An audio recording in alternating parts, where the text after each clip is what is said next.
Man, I am wildin', man. What's going on, y'all? Welcome to the Analog Circle Podcast. On this week's episode, we find out some possible game premieres that are going to be at the Game Awards. Sony could be working on a new handheld. That would be interesting. Fallout 76 has ripped its customers off with false advertisement. We're going to talk about that. Phil Spencer talks about why E3 is important to Microsoft. And last, but certainly not least, Rockstar debunks some rumors about what they are working on. All of these stories and so many more. Well, I might have oversold that, but a few more here on episode 91 of the Analog Circle Podcast. I am your host, Kiaun Mitchell, and my goodness, guys, it feels great to be back in the doggone driver's seat after so many weeks of being gone. Now, before we get into the show, I want to let you guys know that if you want to interact with the show, if you want to leave some comments, if you want to get some things off of your chest that you might not be happy with, or you are excited because, hey, after all, it is the holidays, quote unquote, you can always call in to the show at 443-216-9934 to express that, or you can always feel free to leave an email, and the email address is the Analog Circle Podcast at gmail.com. Go ahead and hit me up with a line and let me know what's going on with you. But guys, I must say, this is way overdue. Mr. Cody Clark, he's such a backbone of the feedback section, and he has no doubt sent me an email. He actually sent me several of them. Some of those I don't think I'm supposed to read to you guys, but I did see one that was very interesting, and my apologies, Cody. This is dated back to November 20th, so that definitely lets you guys know how long I have been missing. But without further ado, let's go ahead and get into Mr. Cody Clark's email. He says, Turkey Day right around the corner, and first world problems are first world. Looking at the Minecraft Xbox S bundle for $199. That is a great deal. And while I don't really need to update my FAT, it's not a bad idea. I mean, we're like, a year away from whatever the Xbox randomly bad name thing replacement that should be called the Scorpio is. So I'm looking forward to Turkey Day. I mean, it is my holiday. This is my New Year's and Xmas and 4th of Movember, all tied into one meat-flavored candy cane. However, Fortnite rewards me every day I log in, and I'll be out of state for like 4 days, and I'm not really the kind of person to bring my Xbox with me just to log in and be a dork. I mean, I could, but I don't feel like that is how I want to be. But rewards, though. So yeah, first world problems. If you can't tell, Fortnite has sort of filled in where Overwatch was for me. And I had Goose play with me for a bit, and we got to see how toxic and lame multiplayer games could be when other players spammed and trolled us while we were just trying to have fun. It's moments like that that ruin the great fun, and I can see why you would rather steer clear of online multiplayer games. Plus, the Save the World PvE story for Fortnite is pretty weak. But then again, I know I end up focusing on the few negative issues where I have spent hours and hours in game with tons of positives. Like I remember being cut off by one jerk but I never remember the 50 times people were courteous to me on the road. Shrug. That being said, having a game I enjoy playing and I look forward to coming home to waste time in really is a gift and something special. And I wish more people could have a positive feeling like that every day. Enjoy your Thanksgiving, man. Be safe, be warm, eat all the pecan pie and stuffings, 'cause they rule. Mr. Cody Clark, of course, we are way after, man, Cody just sent me an email as soon as I started emailing. Shout out to you, brother. I know what that's about. A little peek behind the curtain there. But Cody, good grief. I'm recording this. What is today? December 2nd. The Ravens played. We won. But getting back on point, we're way past Turkey Day. And I gotta say, man, it's awesome when people do play online, and you definitely get that positive vibe. You're getting that community love from, just strangers, which is the thing that really, I've always been amazed at how you might not know anybody, and I'm talking about in person right now just for a minute, but you may, just be in the store shopping at a Walmart or wherever, and you may start sparking up a conversation in the game aisle with someone that you're with. And all of a sudden somebody might overhear it and be like, yeah, man, I was trying to get that too. I remember that level. And it just sparks up a conversation in person. So being online, meeting people, it's a great thing. I have played online quite a bit. Most of the time I steer away from it because I'm just not that good. Here it is. I'm a gamer. I love gaming. It is my favorite hobby in the world, but I'm not good at it. I'm not great. So I never get online to keep from embarrassing myself, I guess is mainly what it is.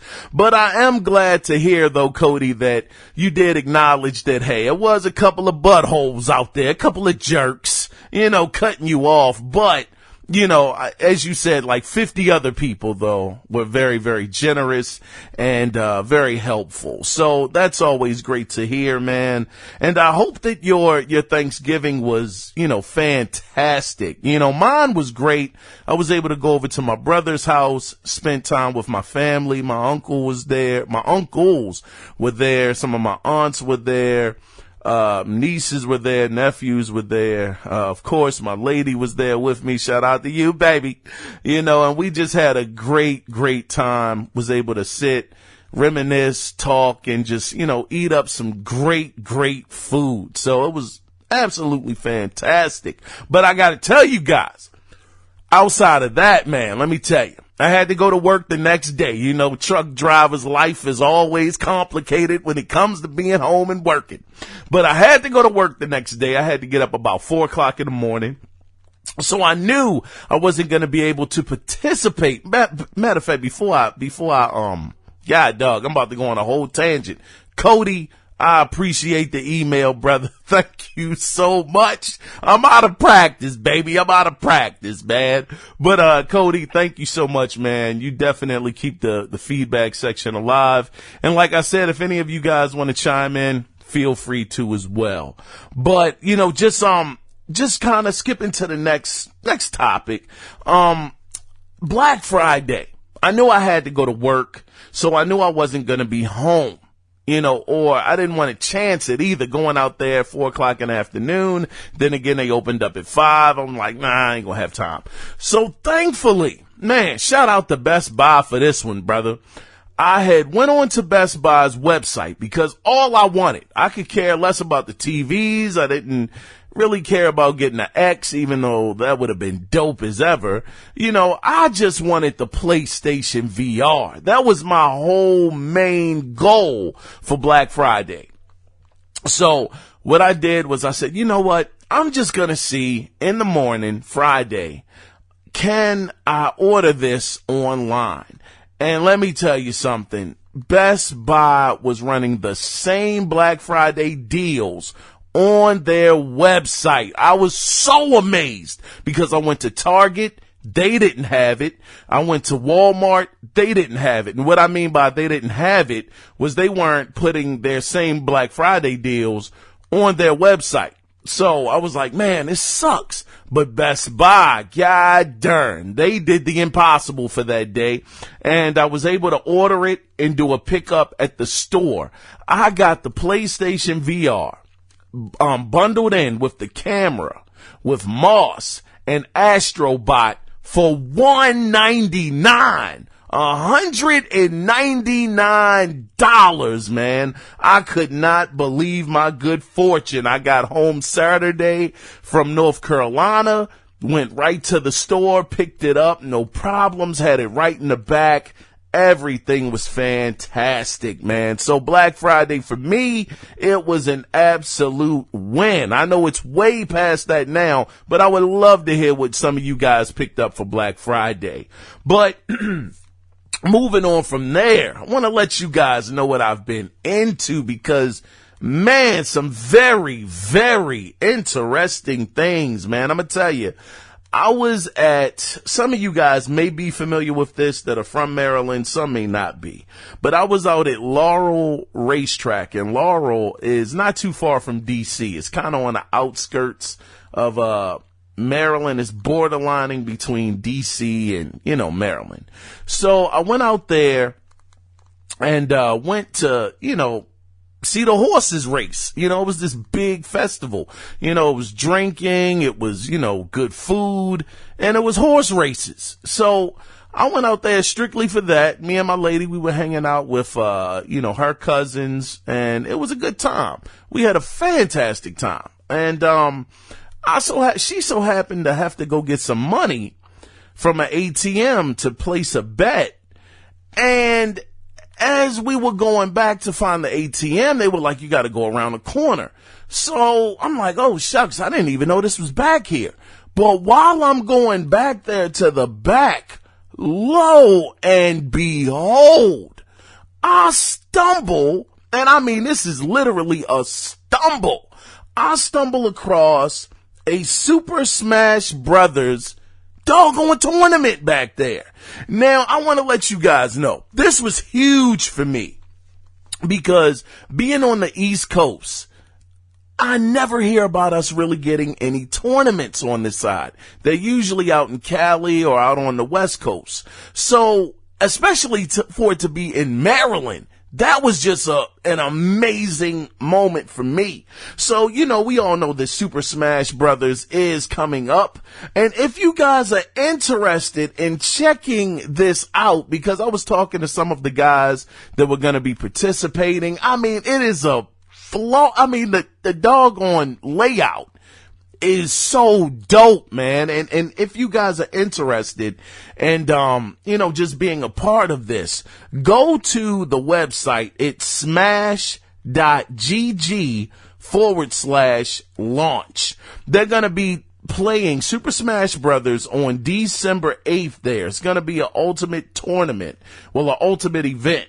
And if you guys are interested, definitely hit that website up. Go there. It is going to be a fantastic time. I'm going to see if I can make it. But if you can't make that date, though, December 8th, they're going to be having another tournament. And that's going to be, of course, out there in Laurel, Maryland.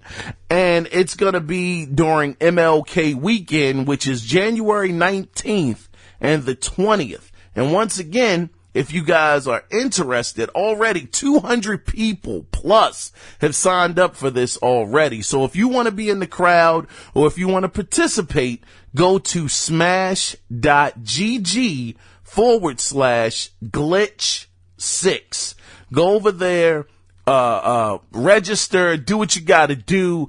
I mean, it's going to be great, man. I want to be in the building. I definitely do. So, if you guys want to go over there to the website. It's going to be absolutely amazing. It's Laurel Park.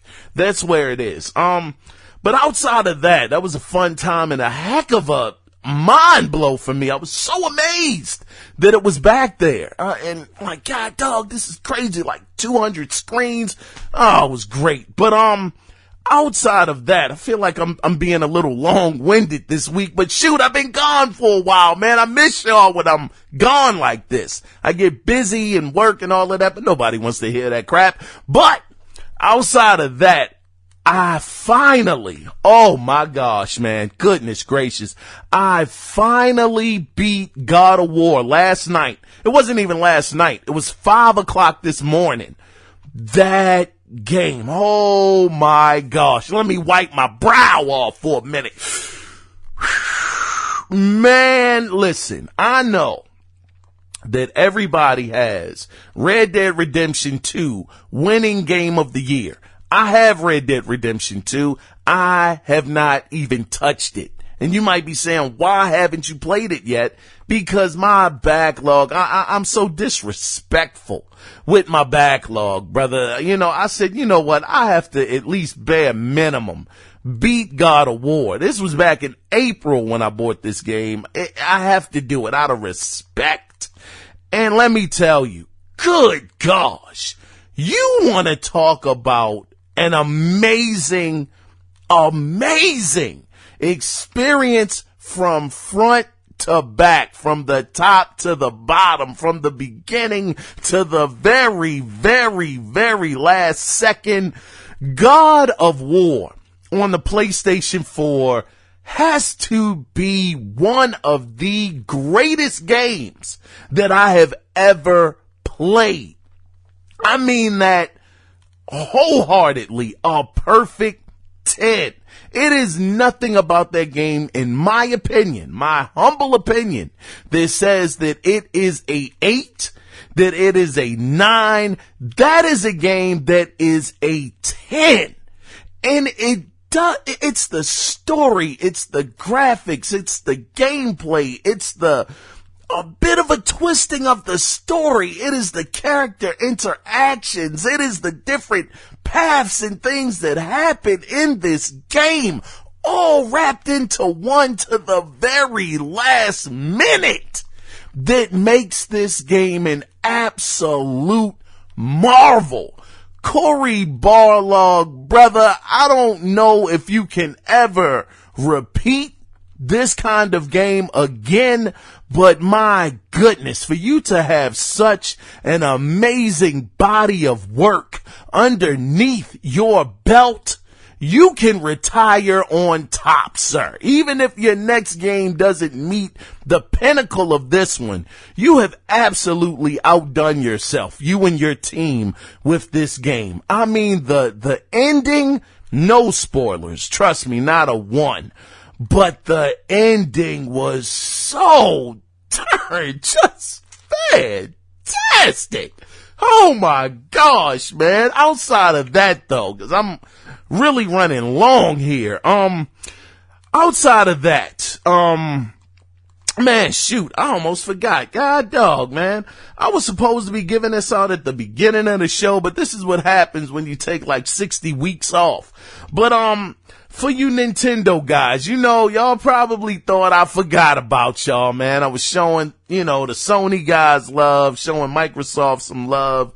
You guys got, Super Smash Brothers coming up this week. Is a big week for y'all, baby. This is a big week, man. And I wanted to say thank y'all as well, man. Thank you to everybody that listens to the podcast.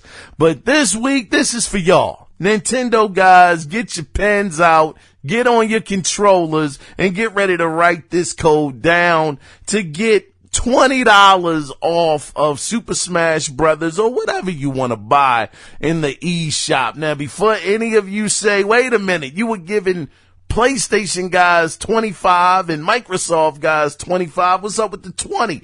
This is all I could find, brother. This was it. 7-Eleven was a last resort because GameStop was closed, brother. So this is the $20, man. I hope it helps with your purchase. So get your pens out, get your controllers ready, because here we go. This is the code. It is BORNQX658. H1RJ7CN. Type that in. It'll be $20 off. The only thing I ask, and you mother lovers didn't do it last time, man. The only thing I ask is if you redeem the code, just let me know. Just say redeemed. Email the show. Call in. Because what I'm going to start doing, if nobody does let me know, I'm going to keep on saying the codes every week. And people are going to be like, man, wait a minute. This doesn't work. But somebody could have already redeemed it. So please, just do me that favor. I love giving these out. It's just a small token of my appreciation for you guys listening. And my goodness, I have been long-winded. So, without further ado, man, let's go ahead, man. And let's get into the gaming news that went down. So, let's get started with Sony. Now, back in May, it was reported that Sony was looking into developing a new 5G PSP that would release with the PlayStation 5, which I'm sure some players would be excited about.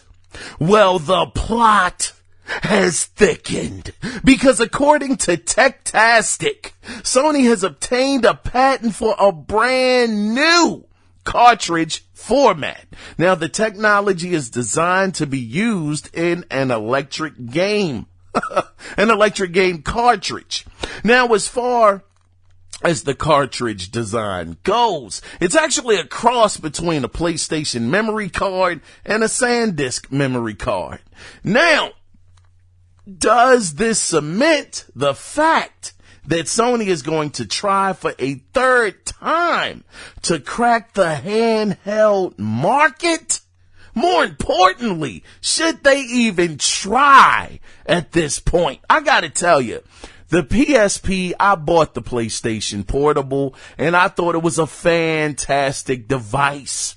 You know, I mean, the one game that always stands out for me on that system was Pursuit Force.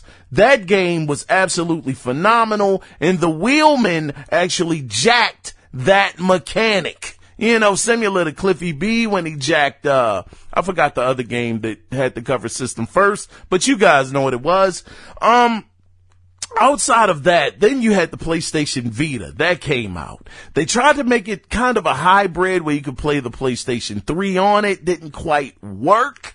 Like the Switch has things clicking right now. So now we get word that Sony is back to the drawing board again, and this could be a possibility that they could be working on a third portable system to try and dethrone Nintendo from this spot that they have held for, God dog, I want to say during their 30 years. What did the Game Boy come out in, like 89, somewhere around there? And they have had so much competition since their reign into the handheld market, and they have stomped everybody. TurboGrafx 16 had got into it. They couldn't dethrone them. Not Jaguar, but Atari with the Atari Lynx got in there. A way better system.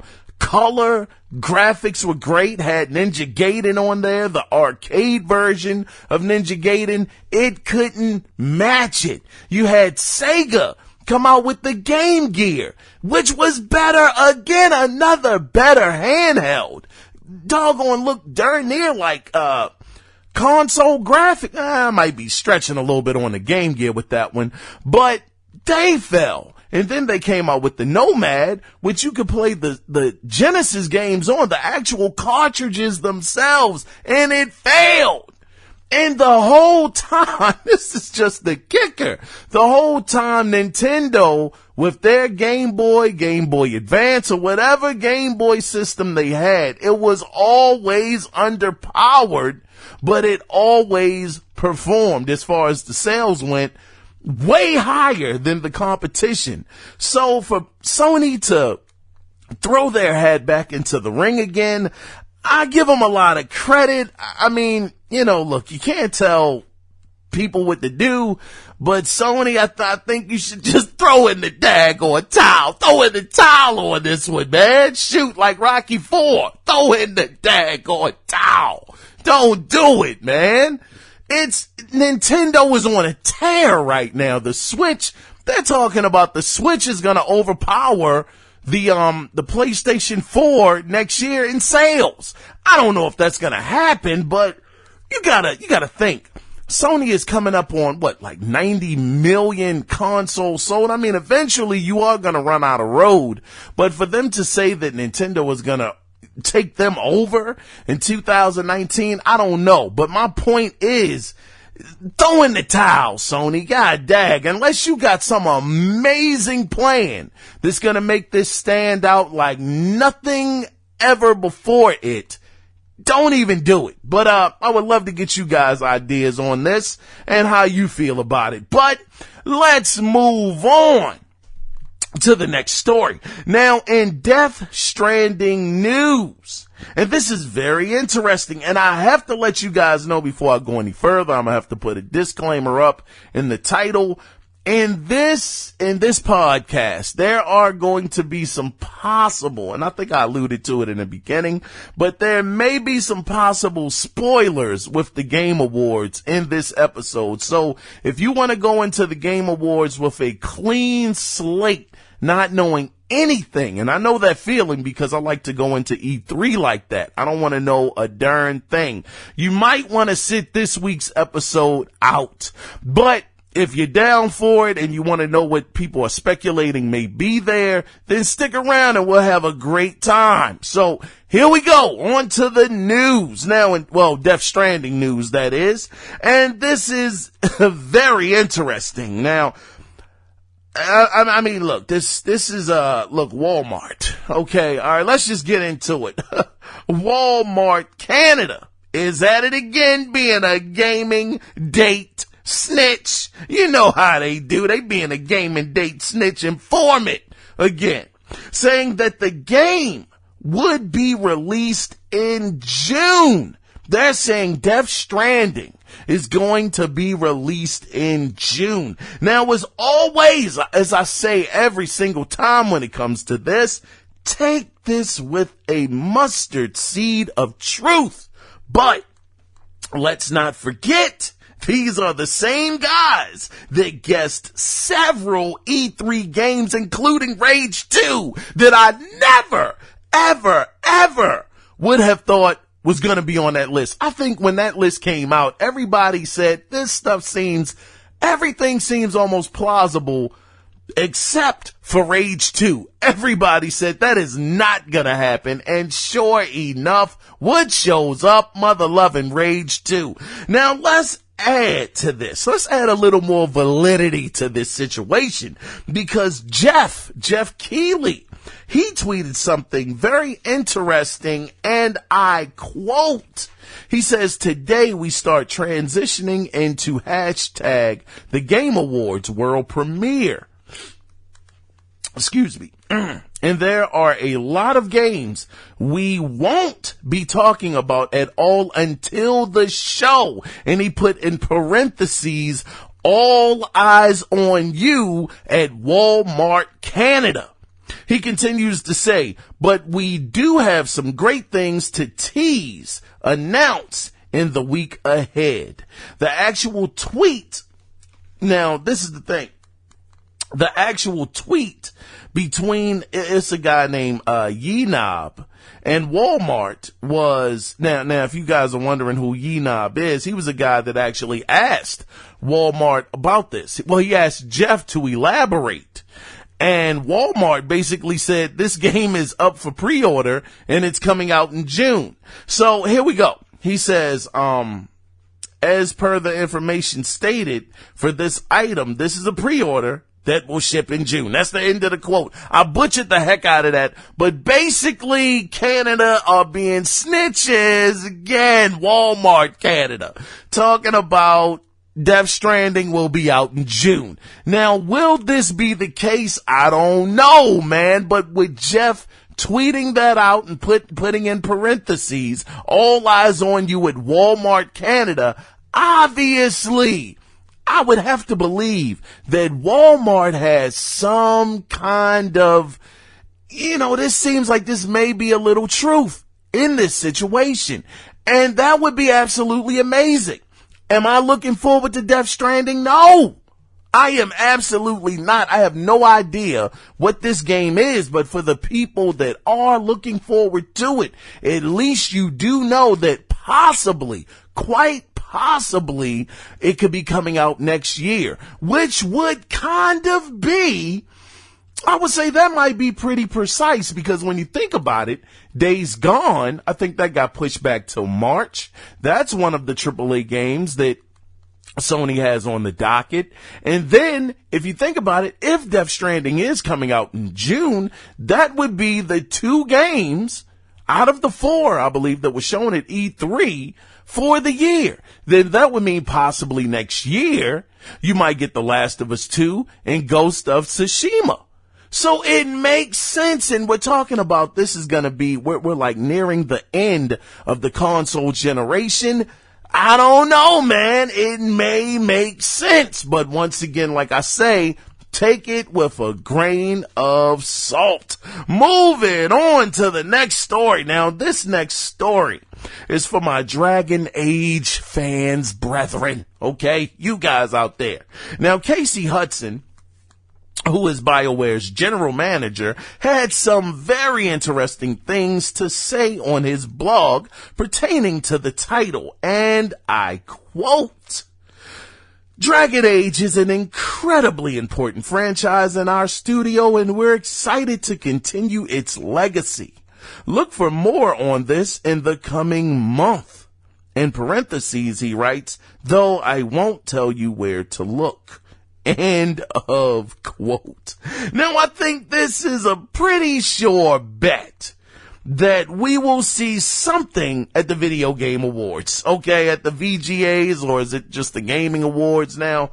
Also, just a quick sidestep. Now, the newly required Microsoft studio, Obsidian Entertainment, will be showing off their new IP at the VGAs as well. So, getting back to the point, he said, and this is very, very, this is just, what would I say?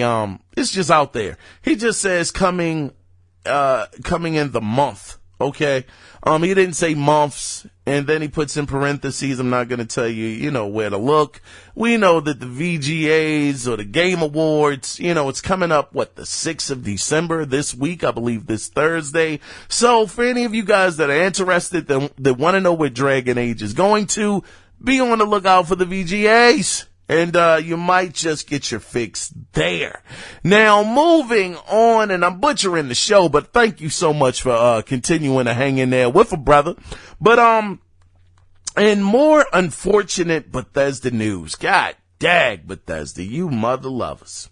If you were a consumer that spent $200 on the Power Armor Edition, you need to listen up close for Fallout 76. Now, you were supposed to receive a quote-unquote canvas Westpac duffel bag, right? Along with other great Fallout swag. Instead, people have been reporting getting cheap nylon bags that were not advertised in the $200 Power Armor Edition. And do you want to know what the reason was behind this false advertisement, this bag that never showed up in this edition? Let's read it, shall we? And I quote, now this is actually from a representative of Bethesda. He says, "Greetings. Thank you for contacting Bethesda customer support. My name is Nicholas, and I'd be happy to help you today. Due to unavailability of materials, we had to switch to a nylon carrying case in the Fallout 76 Power Armor Edition. We hope this doesn't prevent anyone from enjoying what we feel is one of our best collector's editions. Warm regards, Nicholas, Bethesda customer support." Keep an eye on our official Facebook/Twitter and website for upcoming news about Bethesda Softworks games. Here. And he left the doggone social media links, and that's the end of the quote. Well, Bethesda caught wind of this and could see that this was gonna be a bad nightmare of a PR stunt for them, okay? And not what they need right now. You know, now, cause Fallout 76 is just under fire everywhere. Everybody dislikes it. It's not a great game according to a lot of critics and a lot of game players. So they don't need something else on top of something that already stinks to make the smell even worse. So, this is what they decided to do. Bethesda caught one of this and, you know, they said, well, we need to work this out. So, of course, they, you know, want to make things right with their fans. So, how are they going to do that? Well, here is the official tweet from them. And I quote, they say, "We understand and respect that there is disappointment with the bag in the Power Armor Edition. We are sorry. Please contact Bethesda support to provide proof of your CE purchase. They will assist in granting your account 500 atoms." End of quote. Now, when you think about 500 atoms, if you're a person on the outside that doesn't know any better, you're like, dag, man, you know, with such a mess up, you know, with them, you know, false advertising a bag that actually never showed up, them actually talking about 500 atoms, dag, maybe this may be something pretty good. Maybe I can get some items. Guess how much 500 atoms is equivalent to? It is equivalent to $5 of real money. Now, the website, if you want to check it out, I think it's help.bethesda.net and all of that stuff. Man, look, just go to Bethesda, get the tweet, and it'll tell you what you need to do. But God dog, Bethesda, you mother lovers, man. This is messed up. Look, you pay $200 for an edition. A special edition, I don't give a daggone what kind of edition it is $200. And you decide to cheap out on the bag, and the reasoning behind it is that they didn't have the materials? You didn't have the materials, Bethesda? Man, this is ridiculous. Has Bethesda got too big-headed? Do they feel like, shoot, man, look, we gonna get these mother lovers the game that we gonna give them, and shucks, they gonna accept it because they love us? Have they really overstepped the boundaries? Because for me personally, this is my thing. If you tell me that something is gonna be in a package, $200 is not a little bit of money. The game is $60. I understand you're throwing all of that other swag in there, and that's cool. But if you are advertising a product, a bag, that is supposed to be a certain kind of way, and it is not, that is a problem for me. And the thing is, I mean, let's put it in perspective. God darn, a person could have got a PlayStation VR on Black Friday for doggone how much they paid for the game, and you're going to give them a darn messed up grade lower bag. Some people may say, Kiaun, this is just not that big of a deal. What are you tripping for? You didn't even buy it. I know, that's true. But the doggone compensation, come on, man. $5? God dag, Bethesda, you couldn't come up with like 50, something. It's a $200 edition. And you figure, oh man, give them $5, man. You know, shoot, they be alright. You know, I think somebody said that the $5, the 500 atoms is equivalent to like buying a door in the daggone game. You can get a door. I mean, god darn, what the world is that? A darn door. I don't even know what I know Fallout 76 is all online and you meet up with your friends and you're going through the wasteland and all of that stuff, but god dag, Bethesda, you couldn't do better than that, man. $200. Jeez me, Christmas, Bethesda, you got to do better. Like Kratos said, man, do better. Don't be sorry. be better, god dang it. Moving on. There ain't much more to say about this. Shoot. Now, this next story is interesting because it has to do with one of my top 3 consoles of all time. And it is the Dreamcast. That is my top 3. Dreamcast was freaking amazing, but let me not go off on a tangent. Let's get back on track.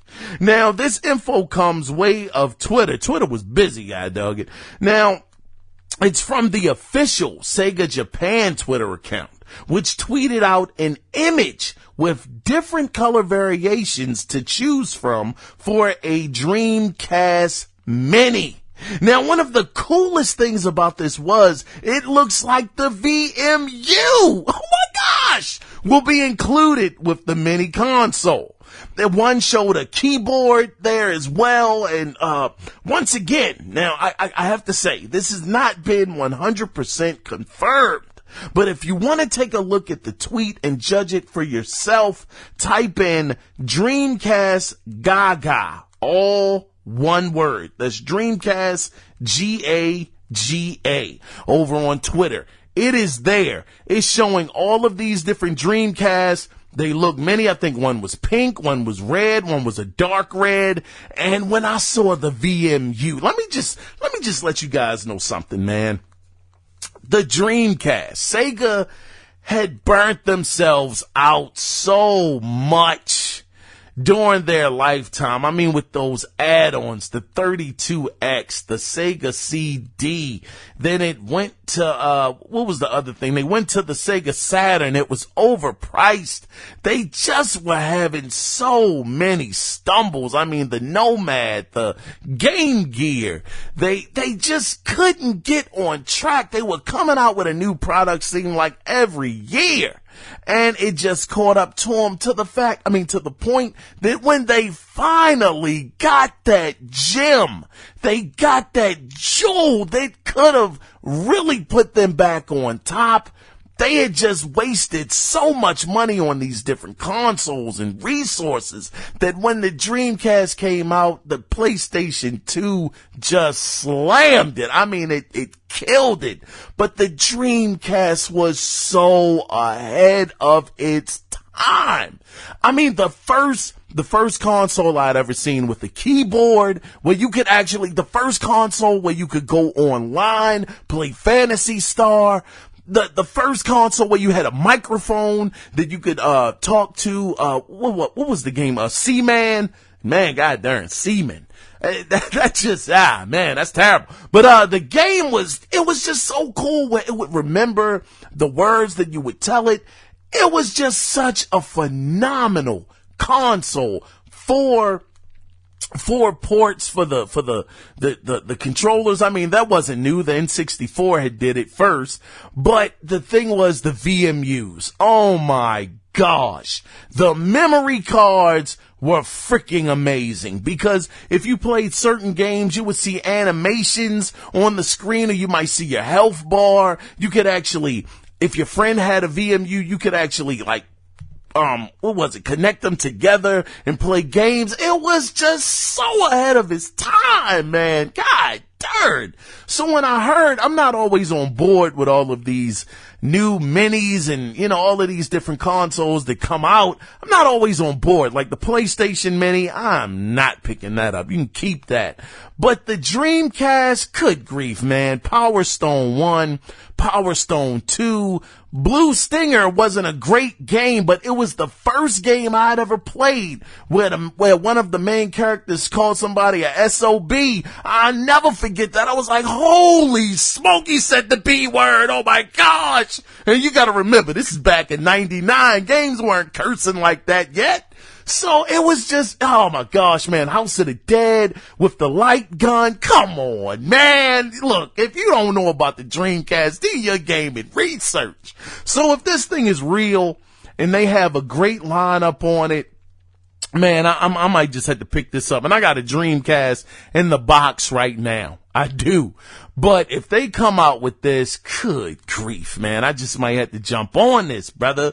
But, yeah, man, it's not too much more to say. Just be on the lookout for this Dreamcast Mini, and hopefully this thing really comes to fruition and we will be able to see, good grief, what it can do in 2018. They were talking about it having online and everything, talking about having Phantasy Star Online with it as well, keyboard support, I mean the whole nine. So it doesn't seem like they're just trying to make a replica of a Mini, but if you can go back online with it, oh my goodness, y'all remember NFL 2K? Oh my gosh, don't get me started, man. Let me quit while I'm ahead. Let's move on to the next story, God dog it. That took me to a happy place, man.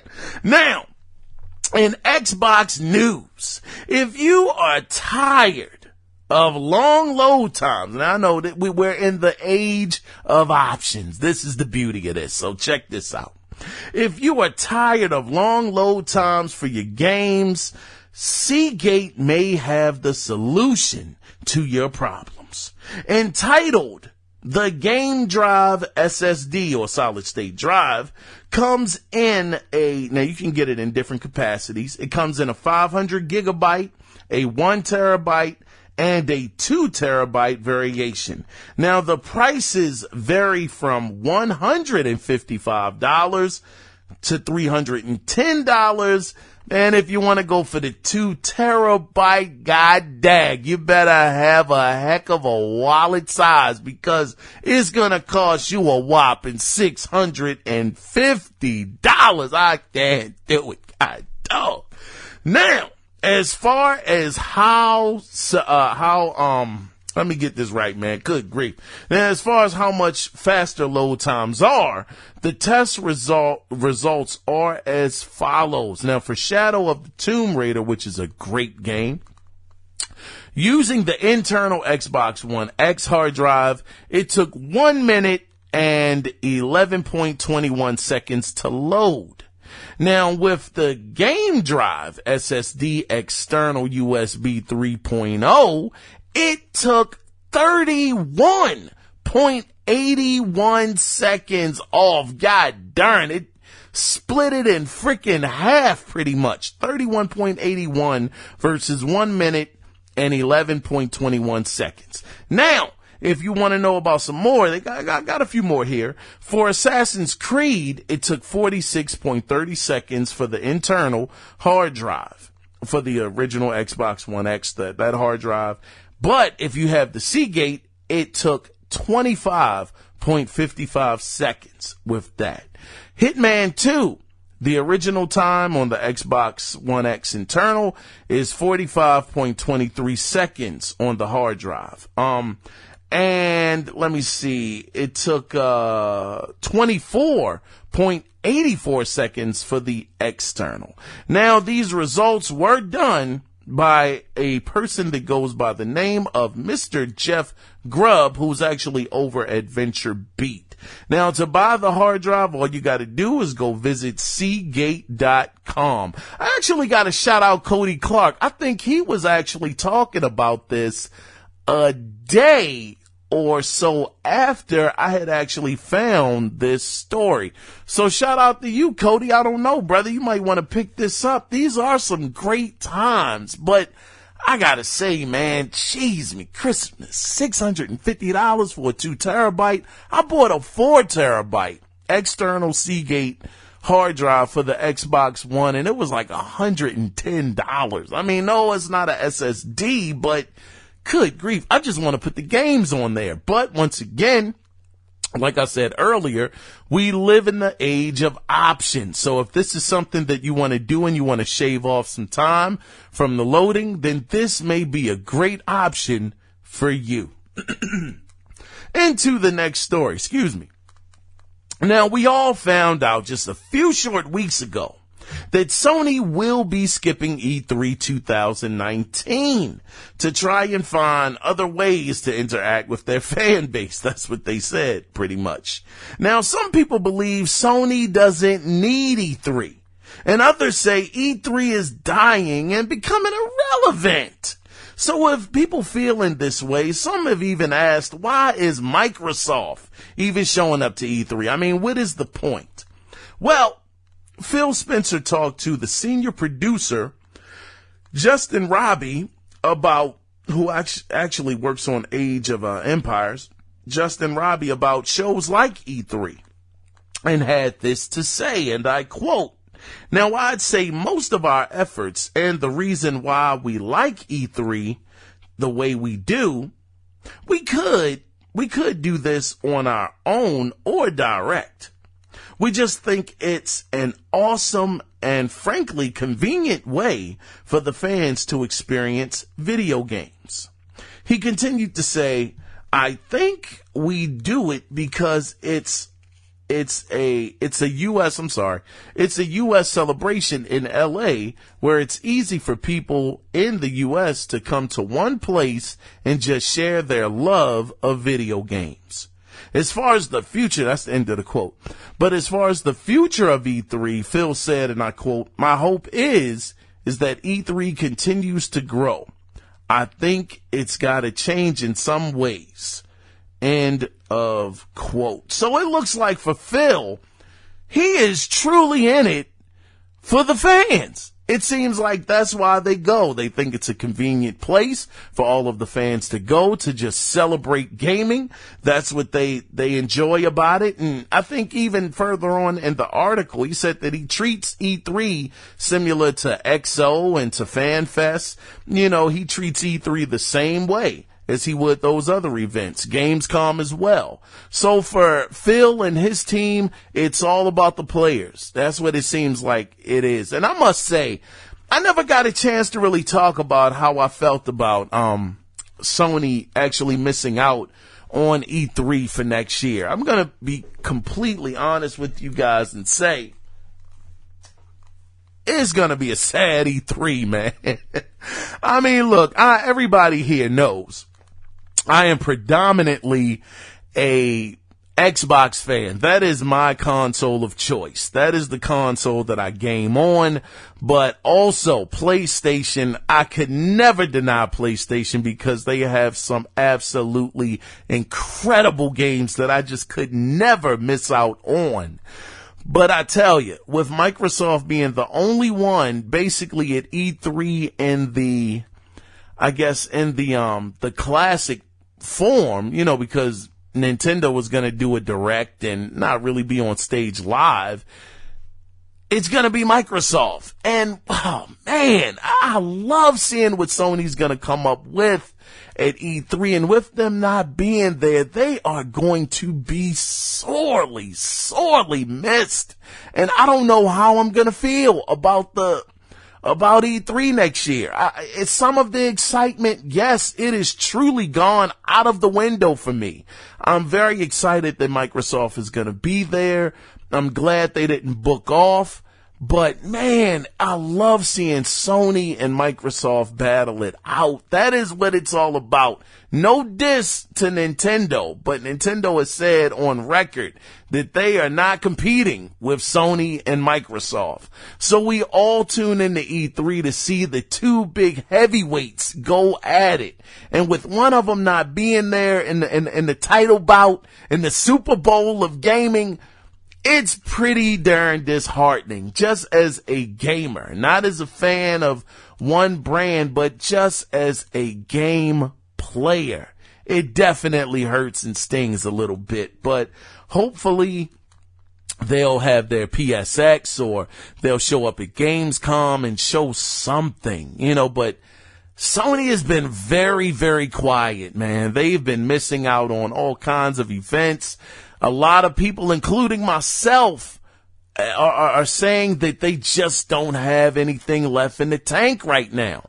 Everything that they're gearing up for is going to be for the PlayStation 5. And the PS4, we know that era is coming to a close very shortly. By 2020, I'm sure we'll be in the next generation. And that's right around the corner. So I'm hoping that maybe they just take 2019 off and they'll be back in 2020. But nonetheless, Microsoft seems like they're doing it for the fans. They're doing it for the culture, and it's just a convenient place for all gamers to go to enjoy gaming as a whole. Let's move on to the next story. Now, in more Game Awards news, and a recent trailer on Twitter that actually came by way of Jeff Keighley, The Last of Us Part 2 was featured. So could this mean we could get some new gameplay footage? Could we get a possible release date? I mean, since there is, like I said before, there's no PSX this year, could Sony be using the Game Awards stage to highlight some new footage? I would like to add, let me just add this too. I would like to add this. Jeff did say that the trailer isn't meant to tease anything, just to celebrate how much the industry means to him. Now, I could have read a little bit into this, because, man, you see in the trailer, it's to get you hype. Everybody's like, oh man, speculating. I would love to see some new Last of Us 2 footage. I mean, Sony didn't do, like I said, PSX this year. We've heard that Death Stranding, more than likely that's gonna be there because Hideo Kojima, and this is no diss, is Jeff Keighley's man crush. We all know this. This is just common knowledge, so we know that's gonna be there, but maybe Sony ups it and has The Last of Us 2 there. Could it happen? I don't know, but we'll see. It was in the trailer. Hopefully it is. But, just on another side note, they're saying that Splinter Cell is supposed to be at the Game Awards. Now, I don't even believe that one, man. I'll be honest with you. I don't think that's gonna happen at all, but that is a bit of the loose talk. But, let's move on because I'm really running long today. In Rocksteady news. Now, this is Rocksteady, man. I love these guys. Guys are freaking awesome. But for quite some time, there have been rumors out there that the next project they were working on was a Superman game. And furthermore, since Rocksteady was not at EA this year, there had been speculation that they would be at, of course, this year's Game Awards. Well, Rocksteady game director Sefton Hill was able to shed more light on these subjects. I was about to say suspects, but these subjects via Twitter again. God darn, Twitter, you a culprit this month, brother. He said, and I quote, "Looking forward to hashtag the Game Awards this year. We're still hard at work in our development bunker, so don't expect an announcement from at Rocksteady Games. When it's ready to show, you'll be the first to know. Spoiler, it's not Superman." End of quote. Oh, man. Now, what's also worth mentioning is the fact that this is coming to quote unquote next generation platforms. Now, let's dive into this for a minute. I mean, good grief. What game could it be? What could it be, listeners? You tell me. I'm thinking that it's gonna be Justice League. I'm truly believing that. You guys remember a couple of months ago, they were doing a mocap session, and it was like 4 or 5 guys. It was 1 woman, 4 guys or something like that. And, the way it was worded, it looked like it could have been for a Justice League game. Nobody knows, but it would be great. I think Justice League would be awesome. I mean, being able to have the option to play as Superman would be fantastic. I don't remember a Superman game since the 360 era, I believe, when EA had took a stab at it, and god darn, it wasn't really received great, Lee, but they tried. They did the best they could. Hey, at least it wasn't Superman 64 bad. I mean, yikes, alright? So, With that being said, they're not going to be at the Game Awards. It's not Superman. Justice League, like I said, would be great. But we don't know, if that's even the game that they're working on. What do you guys think they're working on? Let me know. But this is a little sad for me. I was hoping to see their new project and get excited because despite what anybody says, I know it got a lot of hate. What was it? I'm about to say Arkham. It was Arkham Knight. Arkham Knight was phenomenal. I say that game was a 9, and I know that the Batmobile killed it for a lot of people, but for me, it killed it for me too. But that story, the graphics, the gameplay, the voice acting, the twists and turns that story took, oh my gosh, how could you hate on such a great game? Was it what the previous 2 games were? I would say yes. Well, I don't know about Arkham, not Arkham City, but the other one, Arkham Asylum. I didn't play Arkham Asylum. I picked up on Arkham City. And I loved Arkham City, but I thought Arkham Knight, God, dog, that game was freaking, the absolute best superhero game I have played thus far. Absolutely phenomenal. So with Rocksteady at the helm, this game being another next-gen platform, being on next-gen platforms, I have total confidence that if anybody can do it, Rocksteady can definitely do it because their track record, even though, like I said, once again, people may say the last Batman game missed a step, it lost a little bit of the magic. For me, I completely was engulfed in the story, and it was just phenomenal to me. So I look forward to whenever they announce this, and that's about it. Let's move on. Now, let's get into some quick numbers. Mr. Cody Clark had sent me an email about some numbers earlier, I think last week, but I'm not going to make this long. This is going to be really quickly.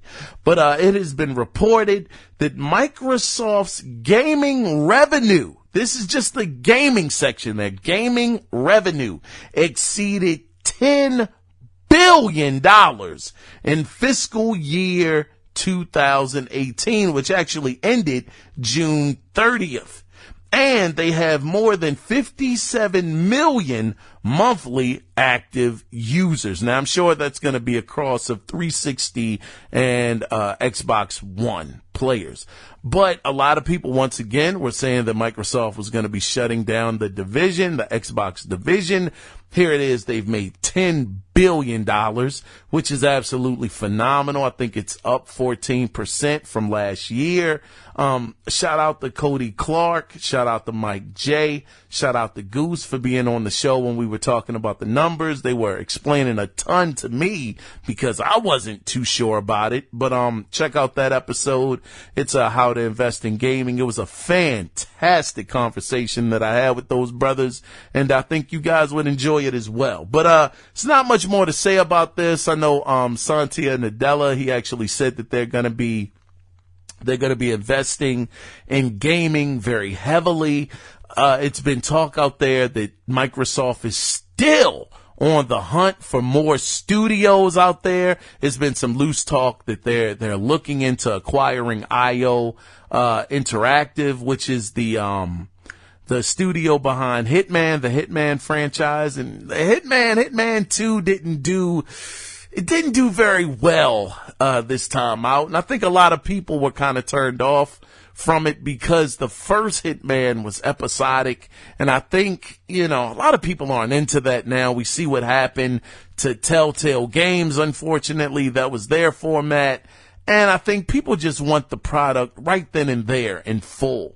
But nonetheless, Microsoft is, they are really, really revving up for next generation, and we'll just have to see what happens. What do you guys think about this? I would love to know. But moving on, and we're almost done. I think I got 2 more left. Yes, if you weren't able to take advantage of the Black Friday deal on the PlayStation VR, the one that I got for a whopping $199, it was freaking amazing. Sony will be bringing out a new PlayStation VR bundle on December 14th, which will come with the PlayStation camera, the demo disc 2.0, 2 PlayStation Move motion controllers. It's going to come with Borderlands 2 VR and Beat Saber, which, by the way, they are digital downloads, so they won't be physical. But this bundle is going to sell for $349.99. So if any of you guys have been wanting to get on the VR train, or at least the PlayStation VR train, this may be a good way to get started. I got to be honest, man. Tag on. It is not $199. But at least I have to say I didn't get the Move controllers with the bundle that I got. So that is one extra thing. But god darn, that's $150 more. Jeez. But look, Sony is trying. I would tell anybody for PlayStation VR, $200 is the sweet spot. I don't think you could really be mad at it. For $200, for $350, man, I can't put a stamp on it for that much. If it was $300 and it came with all of this stuff, then probably so. But man, $350, man, you gotta think about it. Over Black Friday, and I know it's not Black Friday anymore, so it's not really fair to compare, but I'll say that the Xbox One X was $400. And there's been talks that Microsoft may put it back on sale again, because that's something they do like a week after, December starts, when the holiday really starts to rev up, they drop the price. So be on the lookout for that. I mean, could darn near buy one for that much if it goes on sale again for $400. So no, I cannot recommend the PSVR for that much, but for someone that definitely wants it and is willing to take the chance on it, then at least it's a bundle. So anyway, moving on to the final news story this week, and a very old Rockstar news. It has finally been confirmed that Agent, that was announced at the 2009 E3 Sony conference as an exclusive, has been taken out to pasture. Ah, man.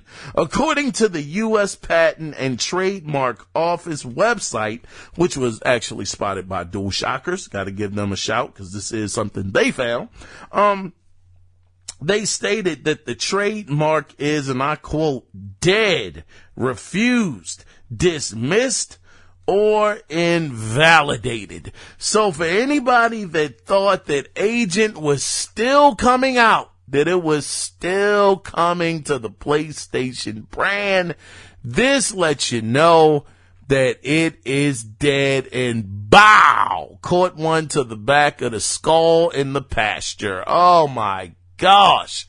Well, if you were wondering what kind of game it was going to be, it was going to be set in the 70s during the Cold War. It was going to be some espionage. They were saying that it was going to be groundbreaking and was going to be something brand new that the gaming scene had never seen before. It was going to be amazing. And with Rockstar behind it, I can't lie. I got to be honest. I kind of believe it, but it's not happening. So anyway, that is the end of the gaming news this week. But stay tuned. Don't go anywhere, because we're going to get into the final section of the podcast right after this week's Video Game Theater. Stay tuned, guys.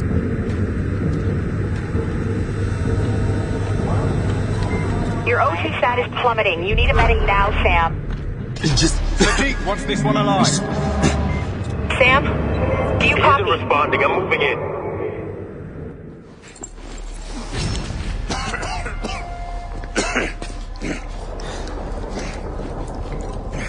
Not much of a welcome party.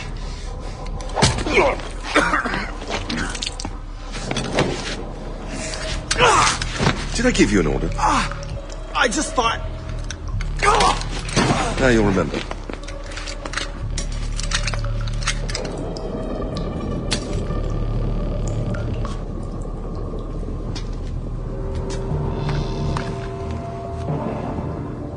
Nuri led you here, didn't he? So you still have friends in intelligence. Congratulations. Answer the question. Give up, and I may let you live. So what's your story? An American, obviously, but oh, what's this?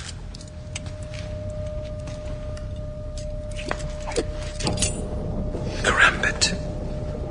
Picked up some training abroad, did we? The special ops, but nothing my friends know about. You're a mystery. Who are you? Man who's gonna kill you. Why? Because I'm above the law?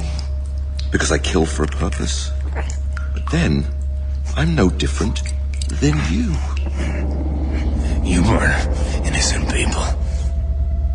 Because your president sends men like you to countries where you don't belong. Go to hell. Where's your team?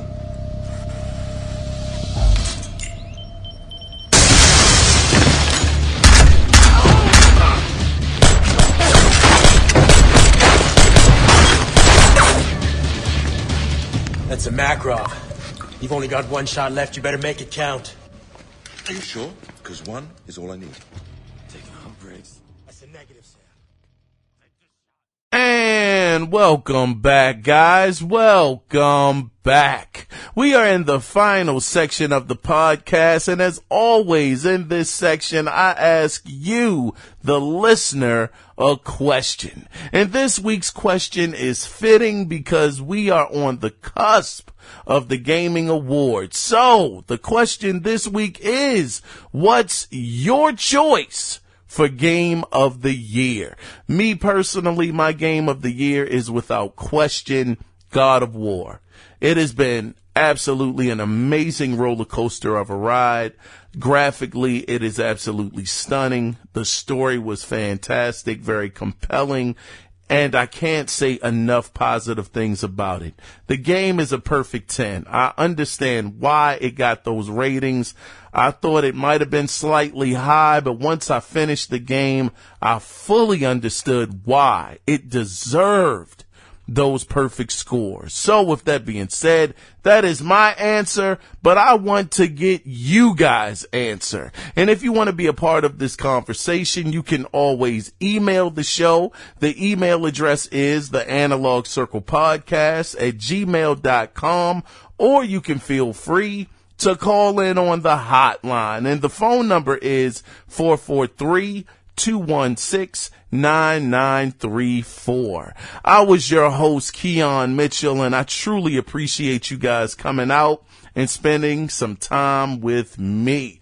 But before we get out of here, always remember, guys, it is not about the consoles. It is about the games. So until next week, when we meet again, you guys take care.